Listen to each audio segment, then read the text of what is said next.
The story of Belarus is like a tapestry with many different threads. It has bright and dark colors, showing times of independence and times of being ruled by others. Belarus's story starts with the Kievan Rus, a group of East Slavic tribes that lived from the 800s to the 1200s. Kievan Rus was based around the Dnieper River and had a big impact on the area that is now Belarus. Around the year 988, the people of Kievan Rus became Orthodox Christians. This was a big change. They started using the Cyrillic alphabet, which is still used to write Belarusian today.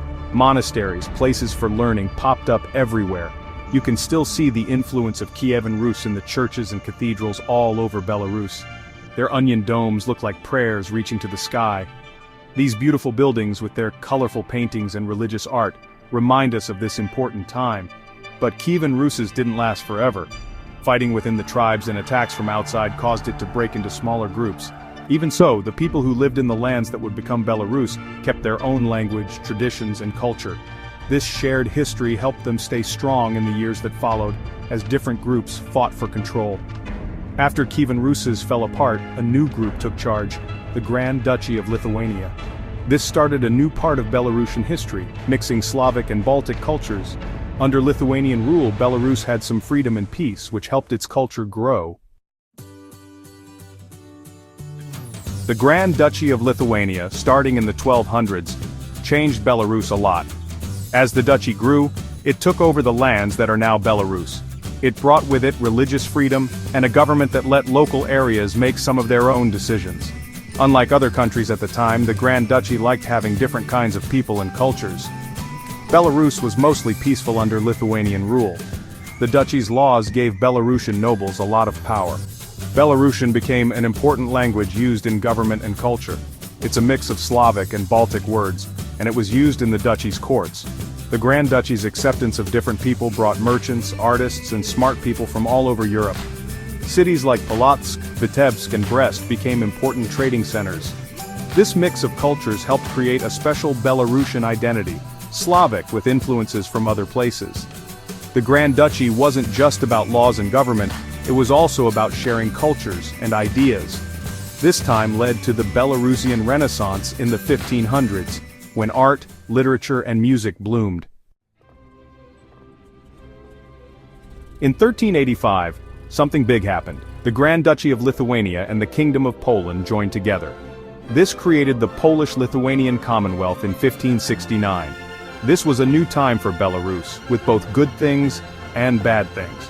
The Commonwealth was huge, going from the Baltic Sea to the Black Sea. It was a place where Belarusian culture changed a lot. Polish culture, language, and the Catholic religion became very important in Belarus. Polish, with its Latin alphabet, was used in government and schools. The Catholic Church grew stronger.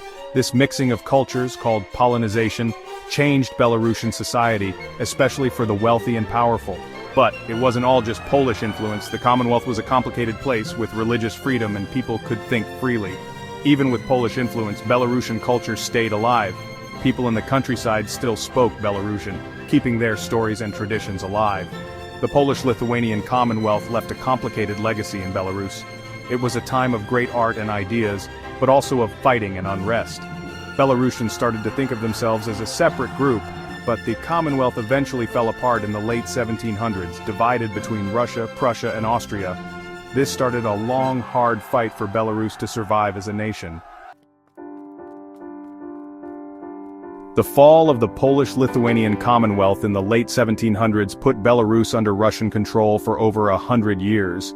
This was a big change, as Russia tried to make Belarus more Russian. The Russian Empire wanted Belarus, a western area, to be just like the rest of Russia. The Tsars, the Russian rulers, made rules to make Belarusians more like Russians. They banned the Belarusian language in schools and government. They made everyone use the Cyrillic alphabet, which is also used for Russian. The Russian Orthodox Church, which worked closely with the Tsars, tried to stop Belarusian religious traditions. Even with these strict rules, Belarusian culture didn't disappear. Belarusian writers and artists worked in secret, keeping their culture alive. In the late 1800s, Belarusians started to feel more strongly about being Belarusian. Writers and thinkers wanted to bring back the Belarusian language and culture, hoping for a free Belarus someday. All of this happened as the world was changing quickly. The Industrial Revolution started changing Belarus with new factories and railroads. A new working class started to question how things were. These changes, along with the hopes of the Belarusian people, prepared the way for the big changes of the 1900s. The 1900s were a time of huge change and chaos for Belarus. World War I, which started in 1914, was terrible for Belarus. The Eastern Front, where much of the war was fought, went right through Belarus. Millions of people died and many more lost their homes. The war destroyed the old ways and people wanted revolution. The Russian Revolution in 1917 gave Belarusians some hope. When the Tsars lost power, Belarus declared its independence. The Belarusian People's Republic, started in 1918, was a dream come true after years of wanting freedom. But it didn't last long. Russia and Poland both wanted control of Belarus. In 1921, Belarus was split between Soviet Russia and Poland. East Belarus became part of the Soviet Union. West Belarus stayed with Poland. Once again, Belarus was stuck between East and West. Soviet rule brought big changes. The government took control of farms, built lots of factories, and stopped anyone who disagreed with them. While more people learned to read and write and healthcare got better, people weren't free. Belarusian culture was allowed, but it had to follow the rules of Moscow.